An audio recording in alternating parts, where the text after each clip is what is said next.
రామ్ నారాయణ రామ్. గ్రంథం చదవడం అందరికీ సాధ్యం కాదు. గ్రామాల్లో నివసించే వారు సత్యాన్ని తెలుసుకోలేరా? వారి అంతరంలో దేశభక్తి భావన ఎలా కలుగుతుంది? గ్రంథం చదివి మాత్రమే తెలుసుకోవాల్సి ఉంటే వారు అది ఎప్పటికీ తెలుసుకోలేరు. వారి జన్మం వృధా పోయిందా? మొత్తం ప్రపంచానికి సంబంధించిన వేదం ఈ శరీరయంత్రంలోనే ఉంది. ఈ యంత్రం అన్ని విషయాలను అర్థం చేయిస్తుంది.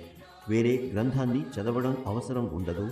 మన మనసును మేల్కొలపాలి. మననంతో పాటు ఈ యంత్రం అన్నింటినీ వివరంగా చెప్పగలదు. ఆది వేదంలోని అన్ని విషయాలు ఒక రికార్డ్ లాగా దీని లోపల నిల్వ ఉన్నాయి. ఆ రికార్డును ప్లే చేయండి. మన అంతరంలో ఉన్న రికార్డులో నింపబడిన సురం స్వరం.